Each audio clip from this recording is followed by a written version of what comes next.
अतीत मानवीय चेतना व मूल्यों का अस्थायी आयाम है। The past is a permanent dimension of human consciousness and values. यदि मनुष्य की चेतना अपने अतीत से स्वतंत्र और भविष्य में स्वायत्त होती तो उसका परिवेशगत बोध भी क्षणिक तथा विच्छेदित होता। लेकिन मनुष्य में प्रतिस्मरण की अद्भुत क्षमता होती है।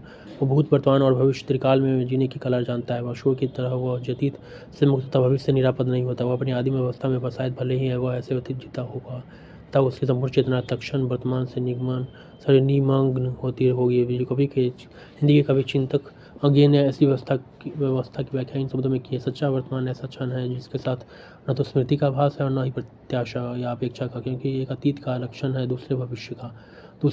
सौभाग्यवश तथा दुर्भाग्यवश एक समान मनुष्य चेतना के इस धरातल पर नहीं जीता। वो अतीत के साथ वर्तमान का तुलनात्मक विवेचन करके यह जान सकता है कि विकास अतीत से भविष्य की दिशा में किस ओर जा रहा है। मानव की यह चेतना नैतिक और तथा सामाजिक जीवन से जुड़कर ही सक्रिय होती है और किसी समाज का अतीत इतिहास की श्रेणी में तभी आ पाता है जब हम उसे सांस्कृतिक सापेक्ष मूल्यों से अवगत करते हैं। मानव सभ्यता के दीर्घ विकास के जो भी परिणाम आज हम देखते हैं वो मनुष्य के प्रति स्मरण करने की इस अद्भुत क्षमता के ही परिणाम है। वह चीज़ों की अनुपस्थिति में उन्हें याद कर सकता है। वह गुजरे जमाने और उसे संबंध व अनुभव को अपने यादों के गलियारे में एक बार फिर से जीवित कर सकता है। वह उसकी तुलना वर्तमान से कर सकता है और आने वाला कल का वह पूर्वानुमान भी कर सकता है। ऐसे में जहाँ वो अतीत से सीखता है वहीं दूसरी ओर भविष्य के लिए योजनाएं बनाकर उसे कार्य रूप भी देता है। एक विशिष्ट काल अवधि के अर्थबोध से युक्त अतीत शब्द अत्यंत व्यापक है और चूंकि इतिहास मोटे तौर पर उसी अतीत का ज्ञान है जो अपने व्यापक रूप से में यह भौतिक जगत से लेकर समूह प्राणी जगत से संबंधित कार्य व्यापारों का संपूर्ण ज्ञान हो जाता है। सामान्य अर्थों में यह संपूर्ण मानव जाति का मूल्य वृत्त है। किसी सीमा तक मनुष्य के यही नियति का पक्ष होने के कारण इसके लिए वैसा ही अपरिहार्य जैसा नहीं उसके निजी पहचान के लिए स्मृति मनुष्य चेतना मनुष्य के मन में अतीत के प्रति जिज्ञासा का सजग भाव उत्पन्न करती है।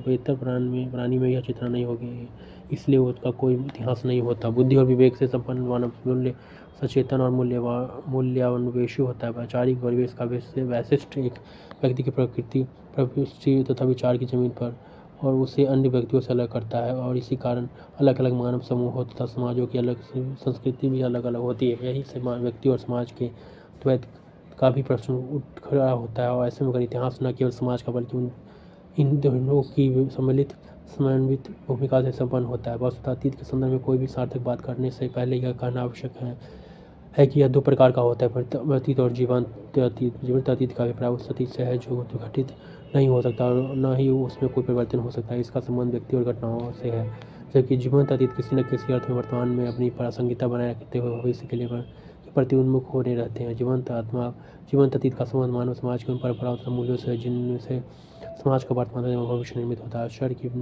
आश्चर्य नहीं केवल ब्लॉक ने इतिहास को नैतिक मूल्यों के दस्तावेज पर उसकी व्याख्या के रूप में व्याख्यायित किया, वही लाइबनिज ने इसे अनैतिक सिद्धांतों पर आधारित जीवन दर्शन कहा है। अतीत, वर्तमान और भविष्य के रूप में काल का विभाजन समग्र प्रवाहमान तथा अमूर्त काल की व्यवहारिक बोध और सुविधा के लिए हुआ है। ये कालखंड अपने आप में स्वतंत्र एवं निरपेक्ष नहीं होते बल्कि अपने स्पर्श प्रस्थान बिंदुओं पर एक दूसरे से जुड़े होते। इस प्रकार इनमें एक प्रकार की एकता पाई जाती है। अतीत का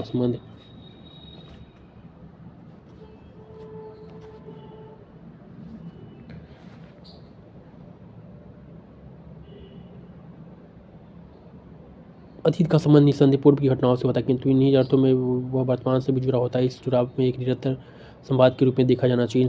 इन्हीं संदर्भों में क्रोचे ने इतिहास की समसामयिकता को पराजित किया है।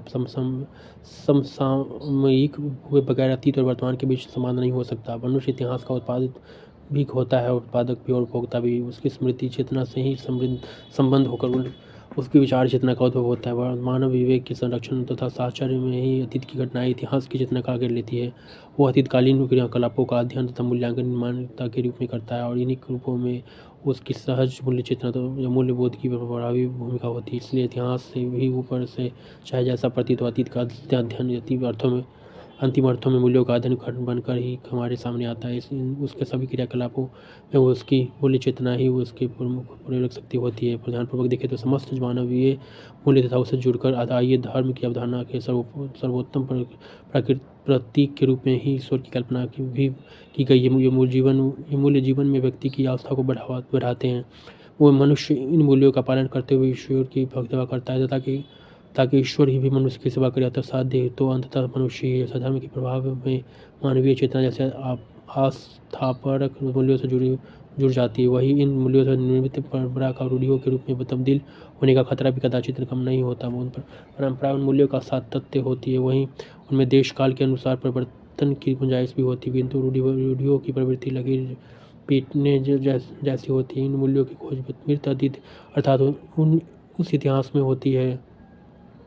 इस प्रकार तथ्य और मूल्य अतीत के सिक्के के दो पहलू मानव अतीत में भूलते मिलते हैं। मूल्य चेतना, संस्कृति चेतना और इतिहास चेतना बाहर से मानव चेतना के विभिन्न आयाम प्रतीत होते हैं, किंतु आंतरिक स्तर पर ये पृथक नहीं है। वे निरंतर उच्चतर मूल्यों की अन्वेषणा के रूप में अनुकूल और तथा समुच्चय स्वरूप किसी जातीय समाज की संस्कृति का निर्माण करते रहते हैं। Thank you.